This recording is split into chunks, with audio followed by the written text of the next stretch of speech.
안녕하세요. 저스티스입니다. 이번 시간에는 중앙유라시아 제국의 역사를 개관해 볼까 하는데요. 지금 보시는 지도가 유라시아 초원의 지도입니다. 이번 영상에서 살펴볼 중앙유라시아의 범위를 먼저 말씀드리면 서쪽으로는 흑해 북쪽의 초원지대에서부터 동쪽으로는 싱안링 산맥, 대응안녕 산맥이죠. 그리고 북쪽으로는 러시아 남부의 삼림지대에서부터 남쪽으로는 힌두쿠시와 타클라마칸에 이르는 지역으로 이렇게 설정하였음을 말씀드립니다.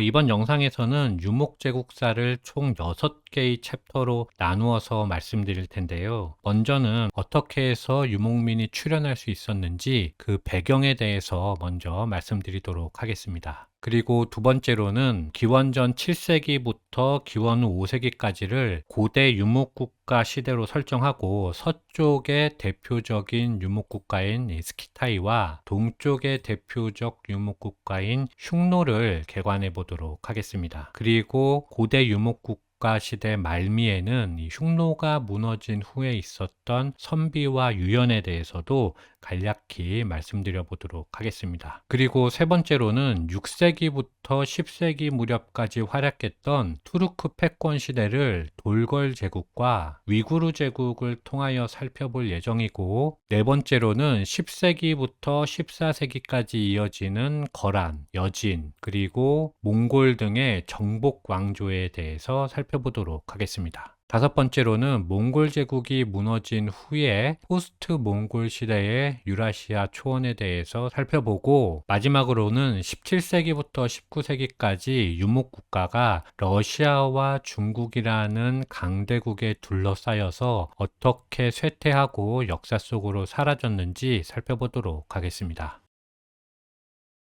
유목민은 가축을 데리고 초원을 따라 이동 생활을 합니다. 그런데 그렇게 하기 위해서 반드시 필요한 것이 하나 있죠. 바로 말의 순화입니다. 말의 순화의 흔적이 있는 곳은 흑해 북쪽에 데레이브카 촌락이라는 곳이 있는데, 이곳은 대체적으로 기원전 3500년경에서 3000년 사이에 형성된 것으로 알려져 있습니다. 말을 순화시키려면 반드시 필요한 기술이 하나 있는데, 그것이 바로 제갈이었습니다. 제갈 역시 그 유라시아 북부 초원지대에서 가장 먼저 사용된 후에 기원전 14세기 정도가 되면 당시의 선진 농경지대인 서아시아나 지중해 연안으로 전파되었고, 이후에 그곳에서 양이나 염소, 돼지 등을 순화시키는데 사용된 것이죠. 하지만 여기서 우리가 유의해야 할 점은 제갈이 사용되었다고 해서 반드시 기마술이 발달했다는 것을 의미하는 것은 아니라는 점입니다. 그 이유는 바로 안장이 없었기 때문인데요. 안장이 없는 말에 타면 말의 허리에 부담이 많이 가기 때문에 오래 탈 수가 없었죠. 따라서 처음 순화된 말은 기마보다는 마차로 주로 이용되게 되었고, 그렇게 이륜마차가 처음으로 만들어졌습니다. 따라서 늦어도 기원전 2000년경쯤에는 서아시아 지역과 유라시아 초원에서 마차가 광범위하게 사용되게 되었고, 그렇게 기동성이 증가하니까 전투력이 향상되면서 인구어족,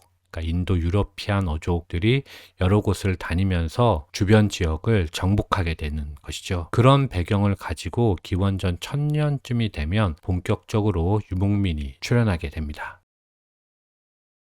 서쪽 처음이자 역사상 최초의 유목 집단은 인도 이란계에 속하는 스키타이입니다. 스키타이의 원주지는 원래 아랄의 동쪽으로 보시는 것처럼 넓게 펼쳐져 있었지만 7세기 초가 되면 카프카스 산맥 북쪽으로 이주해 오게 되죠. 당시는 아시리아를 중심으로 해서 우라투 등 여러 세력이 서아시아의 패권을 두고 다투고 있었던 상황이었습니다. 이때 갑자기 스키타이가 등장해서 이들과 때로는 동맹하고 때로는 적대하면서 남쪽으로 보시는 것처럼 세력을 확대한 것이죠. 그리고 아케메네스조 페르시아가 서아시아 지역을 통일한 이후에는 아케메네스조의 다리우스 1세가 스키타이를 공격하기 위해서 북진하였는데, 스키타이가 다리우스 1세의 공격을 막아내면서 그들의 명성이 높아지게 됩니다. 따라서 이후에 스키타이가 어떤 제약도 받지 않고 그리스의 여러 지역과 교역을 펼치면서 경제적인 번영을 누릴 수 있게 되지요. 그리고 스키타이는 그 이후에 그렇게 쌓은 부를 바탕으로 군사력을 더욱 키워서 도나우강을 따라서 서쪽으로 더욱 진격하고 싶어 했습니다. 하지만 당시에 그리스를 맡고 있었던 사람이 바로 마케도니아의 필리포스 2세였던 것이죠. 따라서 마케도니아에게 패하면서 스키타이는 천천히 쇠락의 길로 접어들다가 기원전 2세기가 되면 소멸되는 것입니다. 유라시아 서쪽의 최초 유목국가가 스키타이라면 동쪽 최초의 유목국가는 흉노입니다. 흉노는 기원전 318년에 사마천 사기에 처음 등장한 것으로 볼 때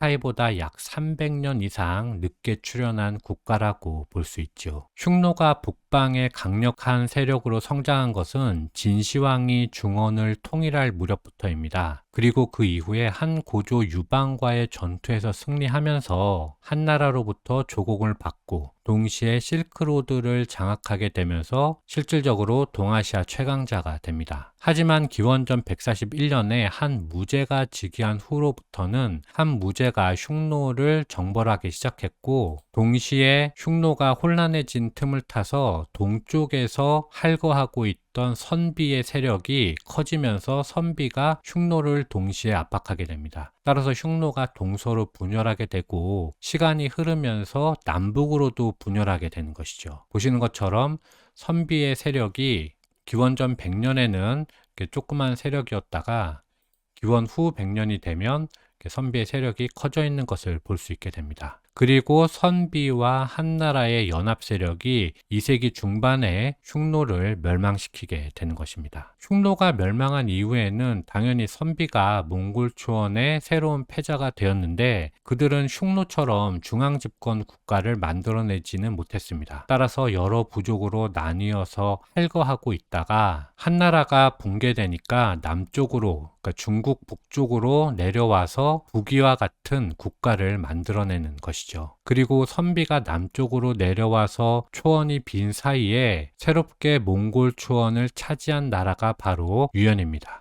그렇게 유연이 4세기 중반부터 6세기 중엽까지 몽골 초원을 통치하는 유목 집단이 되는 것이죠. 그런데 여기서 넘어가기 전에 우리가 한 가지 기억할 만한 점은 흉노와 같은 유목국가 그리고 한나라와 같은 정주국가가 남북으로 양립하고 있다가 그 관계가 무너지면서 5, 16국이나 남북조 시대와 같은 민족 대이동이 동아시아에서도 발생했다는 점입니다. 다시 말해서 4세기 중반에 흑해 북쪽에서 갑자기 등장한 후에 유럽의 민족 대이동을 발생시켰던 훈족이 있었던 것처럼 고대 동아시아에서도 흉노가 무너지면서 광범위한 민족 이동이 있었다는 점을 고대 유목국가 시대의 포인트로 기억해 두시면 좋을 것 같습니다.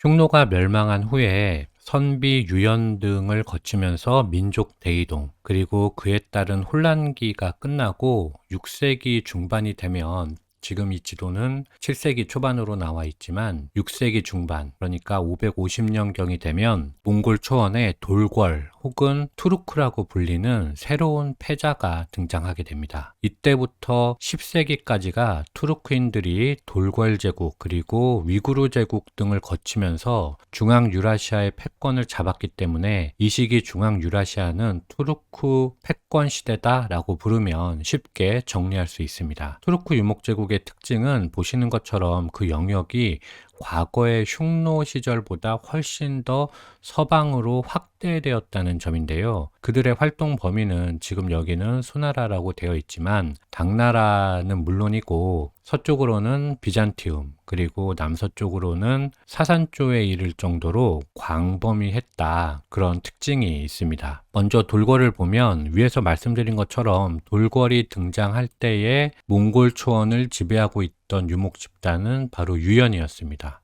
조그만하게 투르크가 있는데요. 이 투르크는 원래 유연에 복속해서 제철업에 종사하던 그런 부족이었거든요. 그래서 외모로 볼 때는 이 투르크와 유연을 구분할 수는 없습니다. 다만 그들을 구분할 수 있는 것은 바로 언어인데 유연이 몽골어를 사용한 반면에 돌궐은 투르크어를 사용한 것이죠. 그리고 이 시기에 돌궐이 유연을 격파하면서 새롭게 세운 제국을 바로 돌궐 제국이다 라고 부르게 됩니다. 그리고 돌궐 제국은 자신들의 광대했던 있던 제국을 통치하기 위해서 제국을 동서로 나뉘어서 통치하게 됩니다. 지금 보시면 이스턴 투르크가 있고 웨스턴이 있습니다. 이것을 우리가 이른바 분국체제다라고 부르는데, 거꾸로 이 분국체제가 역으로 보면 결국 중앙 권력의 약화를 가져오면서 제국이 582년도가 되면 분국체제를 뛰어넘어서 실질적으로 동서돌궐로 분열하게 되는 것이죠. 그리고 아울러 중국에서 수나라가 무너지고 당조가 들어서게 되면서, 그리고 이세민이 적절하게 동돌궐과 서돌궐에 대한 이간책을 수행하게 되면서 7세기 초중반이 되면 동돌궐이 먼저 붕괴하게 되는데, 여기까지를 우리가 일반적으로 제1돌궐 시대다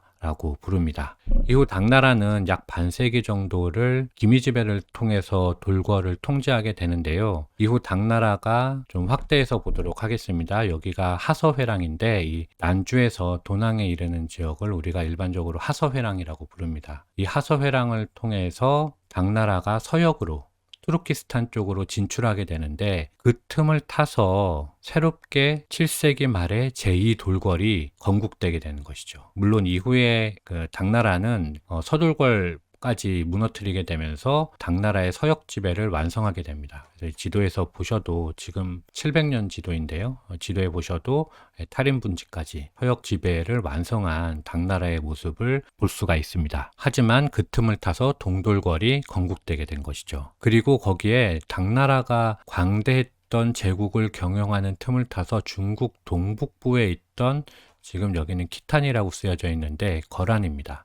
거란도 점점 세력을 확장하게 되는데, 동돌궐이 당나라를 대신해서 이 거란을 제압해주는 등의 어떤 활약도 하게 되지만, 결국 돌궐은 744년에 바스밀, 하를룩, 위구르의 연합군이 돌궐의 본거지인 웨티켄 산지, 지금 이쯤이 웨티켄이 되겠습니다. 웨티켄 산지를 공격하면서, 그리고 웨티켄이 무너지면서 돌궐이 최종 멸망하게 되는 것이죠. 돌궐이 무너진 후에 바스밀, 카룰룩, 위구르 3국은 몽골 초원을 효과적으로 지배하기 위해서 바스밀의 수령을 카간으로, 그리고 카를룩과 위구르의 수령을 야북으로 칭해서 몽골 초원을 지배하려는 노력을 하게 됩니다. 여기서 야북이라는 말은 제2의 통치자, 2인자쯤으로 해석하시면 되는데요. 위구르의 수령이 이런 통치 방식에 불만을 갖게 되고 바스밀의 카간을 살해하게 되면서 본인이 스스로 쿠툴룩 빌게킨 카간이다 라고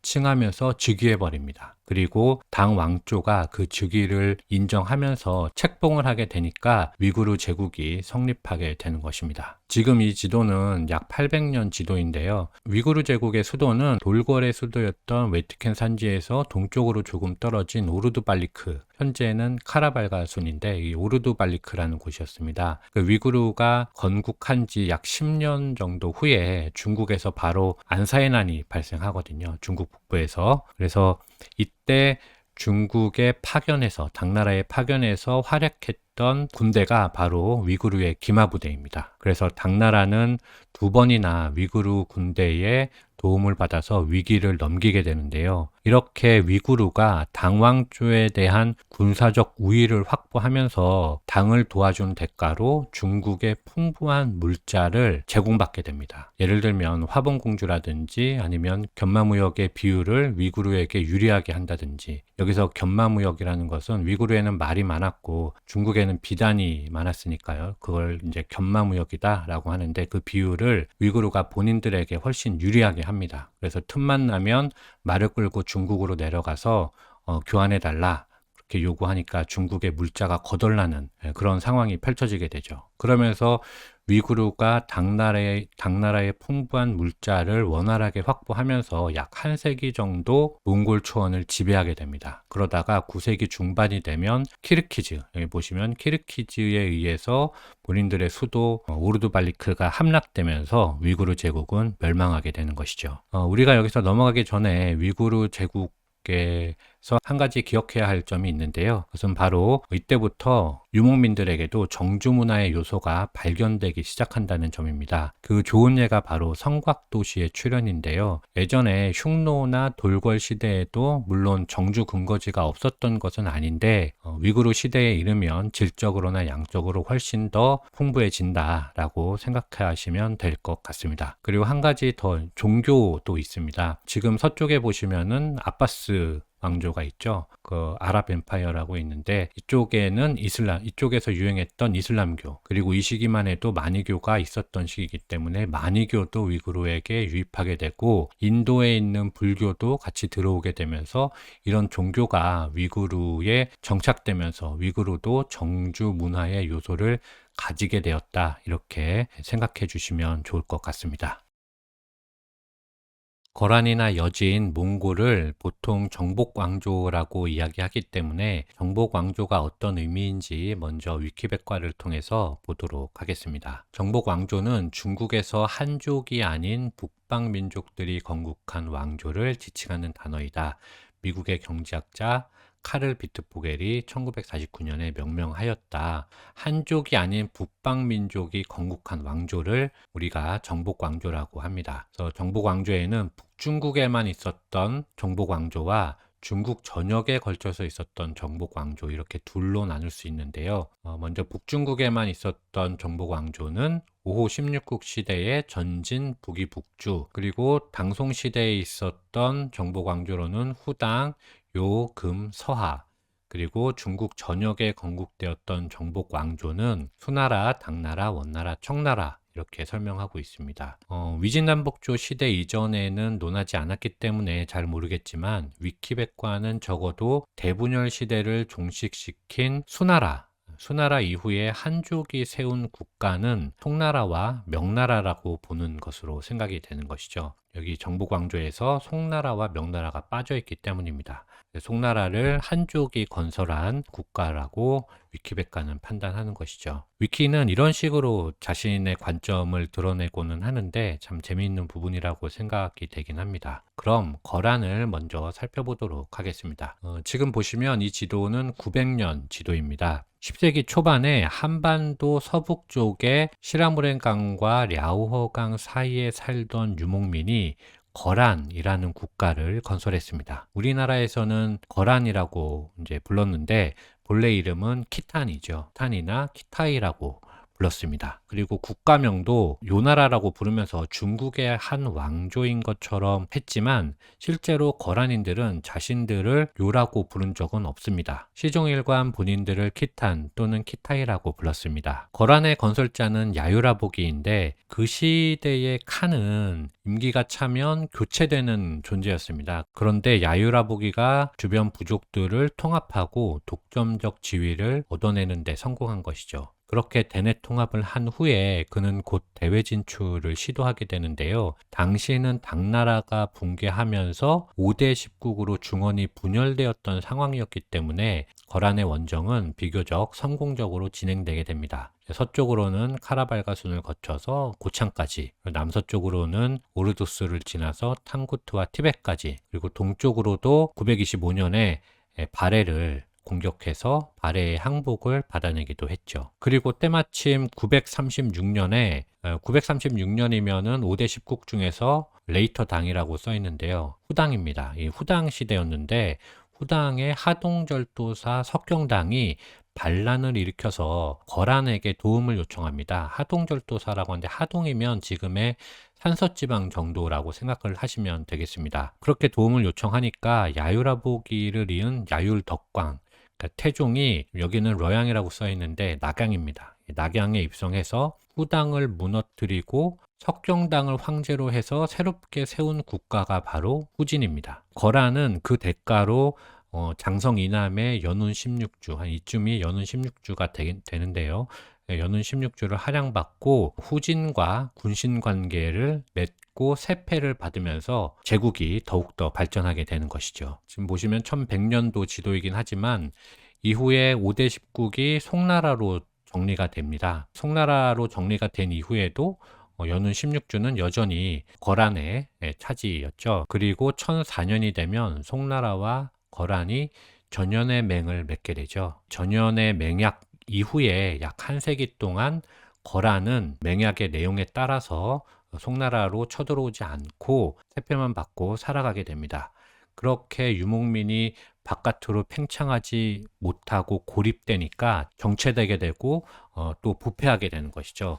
그리고 세월이 지나면서 그런 적폐가 쌓이니까 신흥 강국들이 새롭게 또 발흥하게 되는데 그 대표적인 국가가 바로 여진인 것입니다. 그 여진은 보시면 우리나라 백두산 북쪽에서 이 장광차이링에 이르는 삼림지대에 살던 숭구스계 수련민들이었습니다. 또 말갈의 후예라고도 하는데 거란이 발해를 공격해서 발해가 멸망하니까 기존의 말갈인들이 남하하게 된 것이죠. 남하에서 말갈이라는 명칭을 버리고 스스로를 주르첸, 즉 여진이라고 부르기 시작합니다. 이 여진족은 원래는 모피나 해동청 같은 특산물, 해동청이 사냥용 매입니다. 사냥용 매를 해동청이라고 부르는데 모피나 해동청 같은 특산물을 판매해서 경제력을 쌓은 국가입니다. 그리고 그 돈으로 바로 서쪽에 있는 말들을 대량으로 구입하면서 군사력도 동시에 키우게 되죠. 그래서 많은 제국들이 동서를 막론하고 유럽이나 서아시아나 동양도 마찬가지고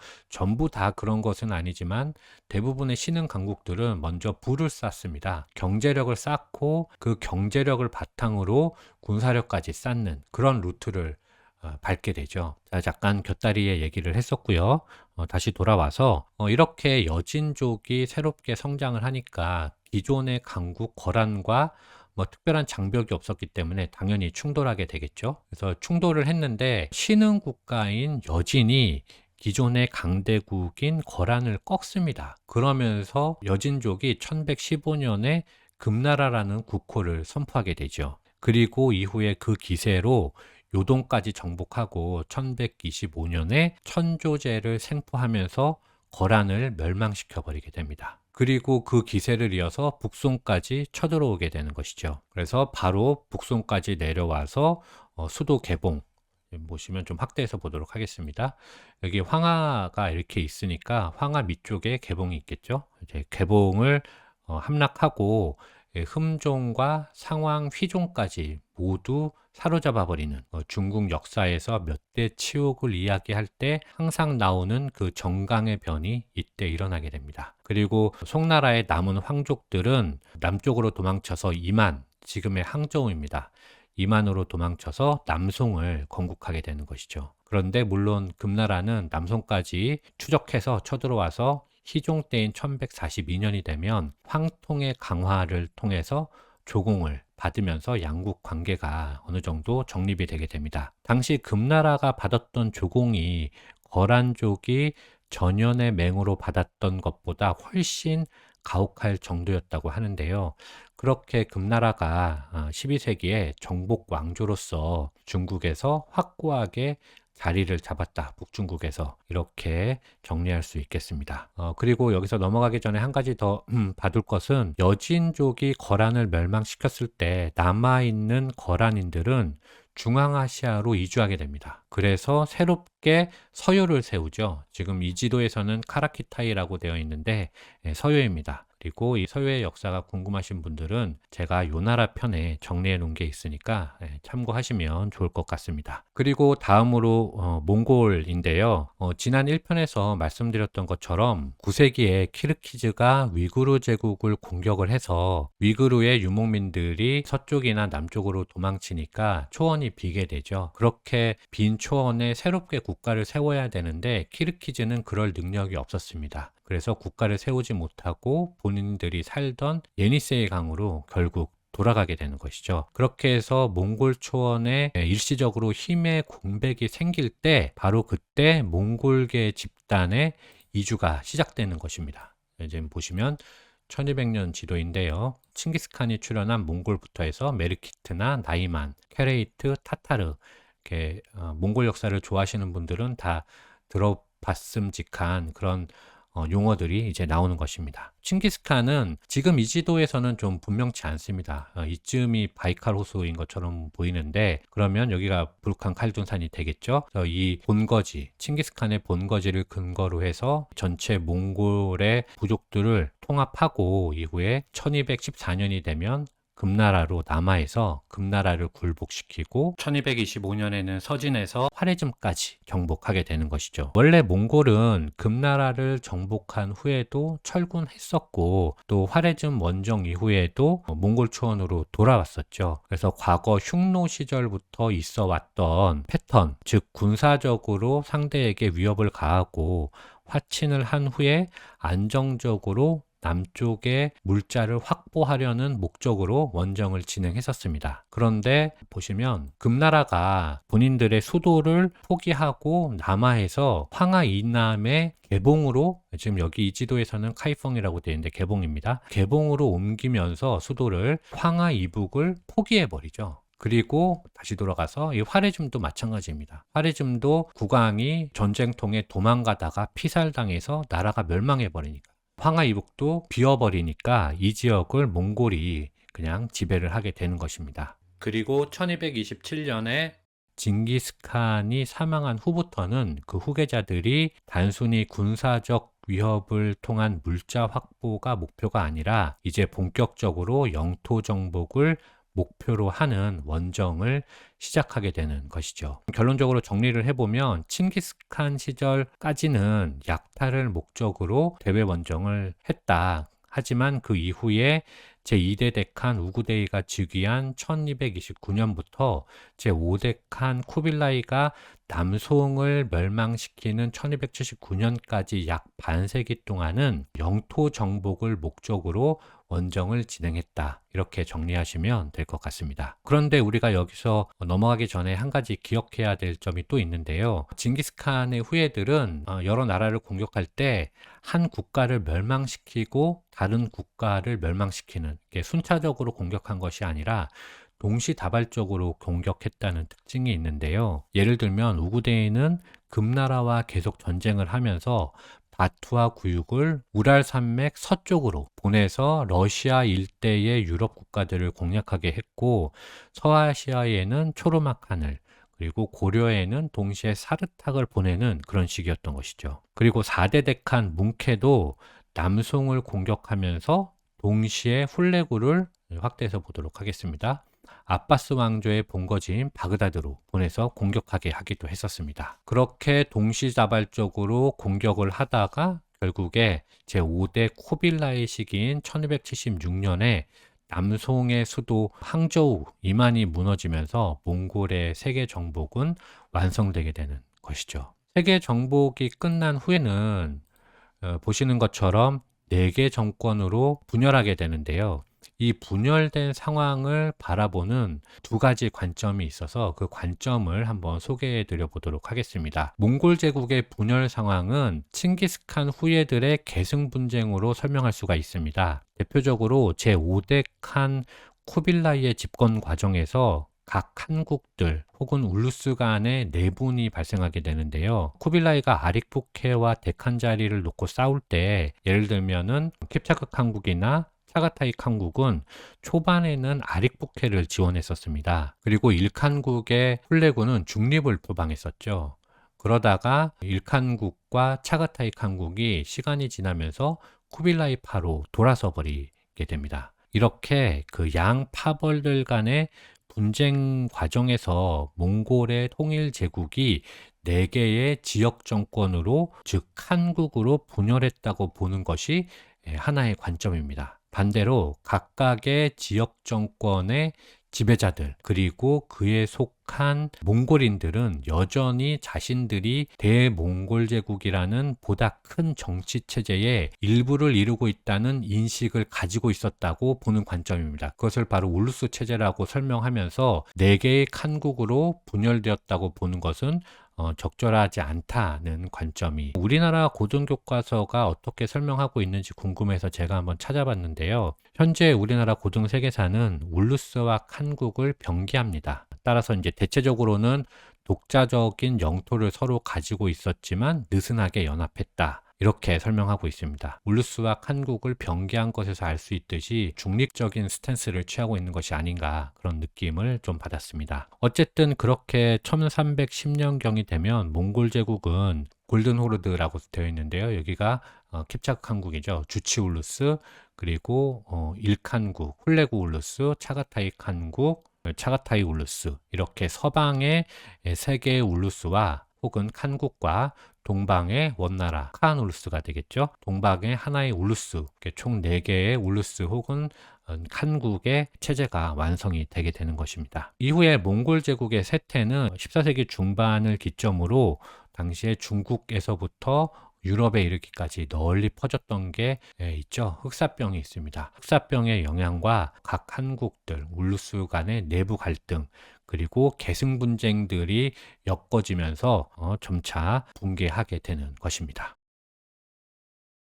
몽골인들이 중원을 상실하고 초원으로 돌아오는 15세기부터 17세기까지 초원의 역사를 살펴보도록 하겠습니다. 먼저 봐야 할 것은 바로 서아시아의 티무르 제국인데요. 지금 보시면 여기가 아무다리아, 그리고 여기가 시르다리아 강입니다. 그리고 이 일대를 트란스옥시아나라고 부르는데요. 티무르는 이 트란스옥시아나의 사마르칸트 밑에 있는 캐쉬라는 곳에서 출생한 인물입니다. 그런데 티무르가 30살쯤 되던 1369년에 그가 트란스옥시아나 지방을 통합한 후에 화레즘의 우르겐치, 그리고 이란 서부로 해서 카프카스 산맥을 넘어서 주치울루스의 시라이, 그리고 시리아의 다마스커스, 그리고 아나톨리아 반도까지 안 쳐들어간 곳이 없을 정도로 광대한 곳을 지배했던 서아시아의 최강자가 되었죠. 그 백미가 바로 1402년에 앙카라 전투에서, 이 아나톨리아 반도에 있었던 앙카라 전투에서 일드름, 즉 번개라고 불리던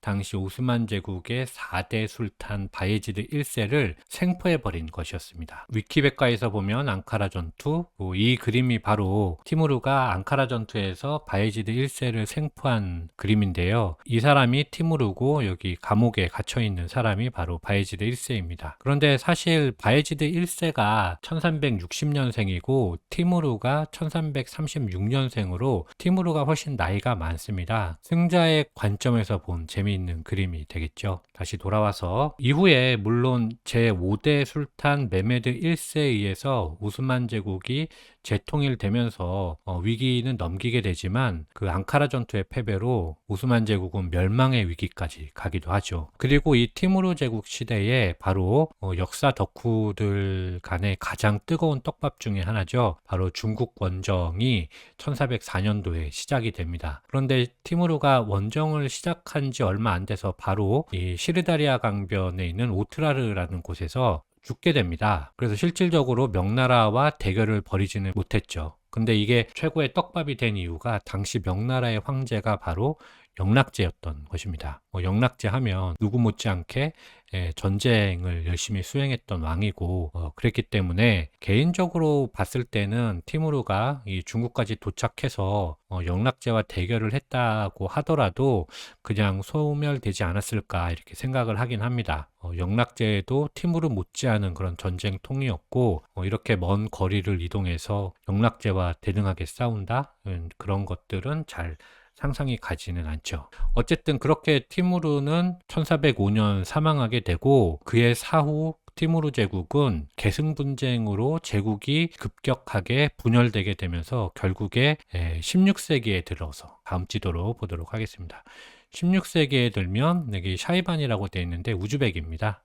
우즈벡 세력에게 멸망당하게 되는 것이죠. 그런데 이 멸망되는 패턴이 알렉산드로스 제국과 좀 비슷합니다. 한 명의 영웅에 의해서 광대한 영토가 일시적으로 통합이 되면 그의 사후에 어떤 그 제국을 경영할 수 있는 사회적, 정치적 제도가 없는 상황이기 때문에 금방 분열하게 되는 이런 것도 역사에 종종 등장하는 패턴이니까 기억해 두셔도 좋을 것 같습니다. 그런데 티무르 제국이 이 샤이바니, 우즈벡 세력에게 멸망하기 전에 티무르의 후손 중에서 바부르란 인물이 인도 서북 쪽으로 도망쳐서 1526년에 파니파트 전투를 승리로 이끌면서 델리 술탄국의 로디 왕조를 멸망시켜 버리게 됩니다. 그 그림은 다음 지도로 보도록 하겠습니다. 보시면 이렇게 바브르의 진격이 되겠죠. 카불을 통해서 펀자브를 지나서 이 델리 북쪽에 있는 이 파니파트 전투를 이기고 벵갈 지역까지 진격하게 됩니다. 이렇게 해서 바브르가 무굴 제국을 세우게 되는 것이죠. 그렇게 포스트 몽골 시대의 서쪽에서는 티무르 제국을 주목해야 한다면 동쪽에서는 오이라트를 주목할 필요가 있습니다. 오이라트는 원래 예니세이강 근처에서 살던 민족으로 원래는 몽골 제국에 복속돼서 몽골과 혼인을 통해서 부마를 배출하던 나라였는데 국원이 붕괴하고 동몽골 지역에서 칭기스 일족이 몰락하니까 서쪽 지역에 있던 오이라트에게 흥기의 기회가 주어진 것이죠. 그렇게 1434년이 되면 토곤이 동서몽골을 통합하게 되고 그 다음에 토곤의 아들 에센이 즉위하게 되는데 에센이 바로 내몽골과 장성 이남을 장악하게 되면서 오이라트의 최전성기를 이끌게 됩니다. 그리고 곧장 명나라에게 조공을 요구하게 되는 것이죠. 그런데 당시는 명나라가 원나라 시대의 굴욕을 잘 기억하고 있었죠. 원나라 때 본인들은 최하층, 한족들은 최하층 대우를 받았기 때문에 원나라를 북쪽으로 몰아낸 이후에는 명나라가 절대로 몽골하고 교역을 허가해주지 않으면서 몽골을 경계했던 시기였습니다. 따라서 명나라가 무역을 통제하게 되니까 1449년에 바로 군대를 이끌고 남하에서 중원을 직접적으로 공격하게 되는 것이죠. 그런데 바로 이때 영종이 판관인 왕진의 말만 듣고 북경에서 서쪽으로 조금 떨어진 토목보에 직접 나갔다가 에센의 포로가 되어버리는데 그것이 바로 중국에서 또 몇 대 치욕 중 하나에서 반드시 등장하게 되는 토목보의 변이 됩니다. 하지만 이후에 에센이 특별한 보상 없이 영종을 돌려주고 스스로 칸을 칭하다가 1453년에 살해당하게 되죠. 이때 당시만 하더라도 칭기스 일족이 아니면 칸을 칭할 수는 없던 시절입니다. 그래서 에센도 처음에 즉위할 때는 톡토부카라는 인물을 칸으로 내세우고 자신은 타이시로서 그 에센 타이시로 불렸었는데요. 직접 이렇게 칸에 등극하게 되니까 많은 사람들의 반발을 일으키게 되고 결국에는 살해당하게 되는 것이죠. 이렇게 해서 1453년에 에센이 살해되면서 오이라트의 패권은 붕괴되었고 다시 동몽골 지역이 흥기할 수 있는 기회를 또다시 잡게 됩니다. 이후에 동몽골에서는 다얀칸이라는 인물이 이 지역을 통합하고 좌우에 3개 만호씩 총 6개 만호를 만들어서 자식들에게 분봉하게 되는데 이 6개의 만호가 몽골 유목민의 기본적인 정치 체제의 골격이 됩니다. 따라서 다얀칸이 몽골을 다시 일으킨 중시조로 평가받는 인물이 되는 것이죠. 6개 만호의 위치는 위키백과나 다른 지도 그리고 제가 본 책들마다 모두 다르기 때문에 확실하지는 않은데 제가 읽은 책을 기준으로 말씀드리면 우익에 윙시에브, 오르도스, 투메르 만호가 있고 좌익에 우량카이, 하라, 차르 만호가 있습니다. 참고로 다얀카는 차르 만호 출신이죠.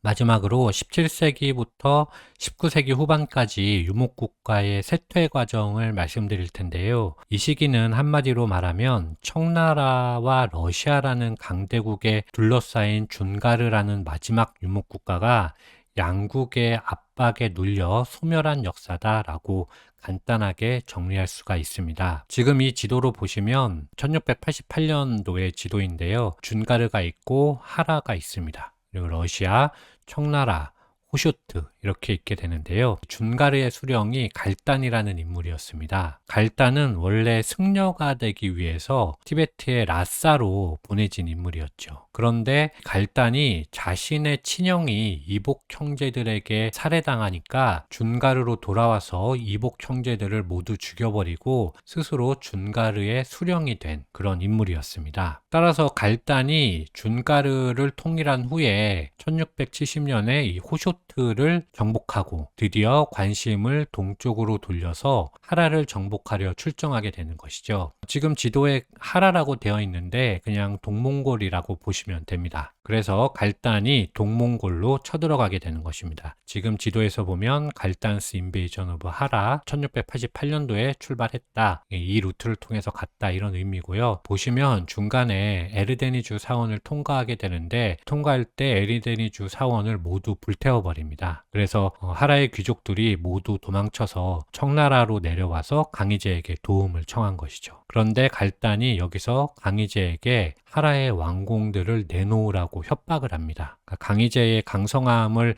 모르지는 않았을 텐데 어쨌든 그렇게 강희제를 압박했고 결국에 청나라와 전쟁이 붙게 된 것이죠. 그렇게 전쟁이 시작됐는데 사실 상대가 되진 않았습니다. 그래서 갈단은 전투가 벌어질 때마다 도망치기 바빴죠. 이후에 도망치고 덤비기를 몇 번 반복하다가 결국에는 그때마다 강희제가 친정으로 대응하게 되니까 갈단은 도망치다가 결국에는 죽게 됩니다. 이렇게 준가르가 패배하니까 기존의 준가르의 영향권에 있었던 호쇼트가 갈단 사후에는 자연스럽게 준가르 영향권에서 벗어나서 청나라의 영향권 안으로 들어가게 되는 것이죠. 그런데 갈단이 죽기는 했지만 준가르가 바로 멸망하지는 않았습니다. 그 이유는 갈단이 하라를 침공할 때 이미 준가르의 본거지에서는 무리한 공격이고 강희제가 하라를 도와서 수비를 해낸다는 것을 알고 있었기 때문에 이 무리한 공격이 통하지 않는다는 것을 알고 미리 반기를 든 세력이 있었던 것이죠. 그 반란 세력의 우두머리가 바로 채왕 납탄이라는 인물이었는데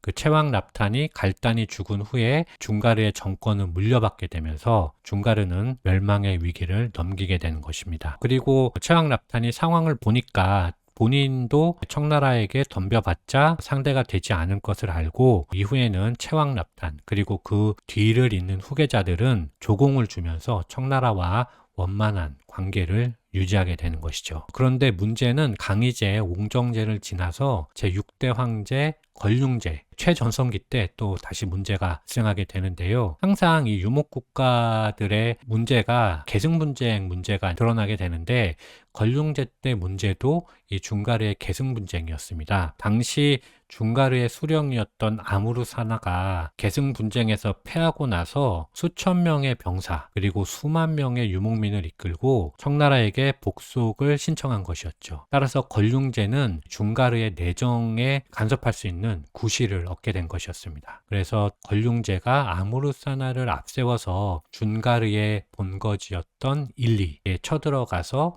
당시 준가르의 수령이었던 다와치를 제거해버립니다. 그리고 이후에 아무르사나마저 없애버린 것이죠. 그렇게 한 후에 준가르를 복속시켜버리는 것입니다. 그렇게 해서 1757년에 최후의 유목국가 준가르는 멸망하게 되는 것입니다. 그리고 청나라는 이곳을 새롭게 생긴 강역이다 라는 의미로 신강이라고 부르게 되는 것이죠. 마지막으로는 이 러시아와 청나라의 관계를 한번 말씀드려 보도록 하겠습니다. 러시아는 16세기에 들어서면서 드디어 몽골의 속박에서 벗어나게 되는데요. 당시 카잔 칸국이나 아스트란 칸국 이런 칸국들은 다 몽골의 잔존 세력들입니다. 이 잔존 세력들이 러시아에게 이제 소멸되게 되고 그 이후로부터 이제 러시아가 본격적으로 동진을 시작하게 되는 것이죠. 러시아가 동진을 시작했던 이유는 수달이나 밍크와 같은 모피를 얻기 위해서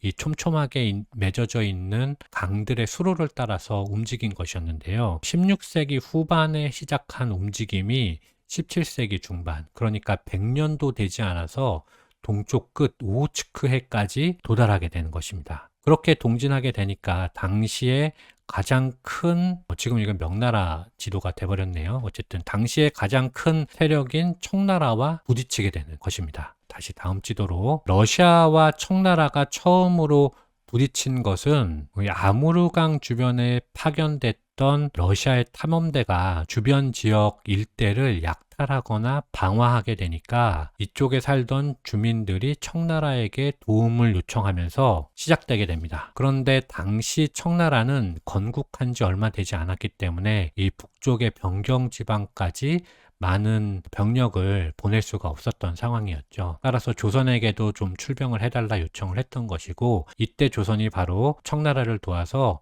러시아를 정벌하게 되는데 그것을 우리가 나선 정벌이다라고 얘기를 하는 것이죠. 그렇게 해서 이 알바진에서 많이 싸움을 벌이게 됩니다. 그리고 러시아는 후퇴했다가 다시 쳐들어오거나 이런 것들이 반복이 되게 되는데, 그러다가 결국에 1689년에 네르친스크에서 러시아와 청나라가 조약을 체결하면서 양국의 국경이 획정되게 되는 것이죠. 그리고 1728년에 이 네르친스크 조약을 보완한 캬흐타 조약이 새롭게 체결되면서 최종적으로 청나라와 러시아의 국경이 획정되는데, 캬흐타 조약에서 한 가지 기억해 둘 만한 점이 바로 청나라가 캬흐타 조약을 통해서 러시아가 중가르에게 지원하는 것들을 차단하는 그런 조항을 삽입하게 됩니다. 그래서 훗날 청나라가 러시아의 어떤 간섭이나 방해 없이 준가르를 무난하게 공격할 수 있는 그런 배경이 된 것이죠. 그리고 준가르가 무너진 이후부터는 이 중앙유라시아 일대의 역사는 러시아와 청나라가 양분하는 그런 역사가 시작되게 되는 것입니다. 유목민의 역사는 생존의 역사입니다. 북쪽은 남쪽만큼 자원이 충분하지 못하기 때문에 북쪽의 유목민들은 남쪽 정주민의 물자가 없으면 살아갈 수가 없었죠. 식량은 당연하고 특히 남쪽의 약품이 반드시 필요했습니다. 남쪽의 정권이 북쪽과의 무역을 너그럽게 용인하는 경우에는 서로 전쟁이 발발하지 않지만, 북쪽의 약탈이 너무 심해져서 남쪽 정권이 북방 유목민과의 교역을 불허해버리면 북쪽은 더 이상 살아갈 수가 없기 때문에 양측은 전쟁을 치러서 관계를 재설정하는 패턴을 반복하게 됩니다. 바로 이것이 북방 유목민족의 운명이었고 또 역사라 하겠습니다. 이상 마치겠습니다. 감사합니다.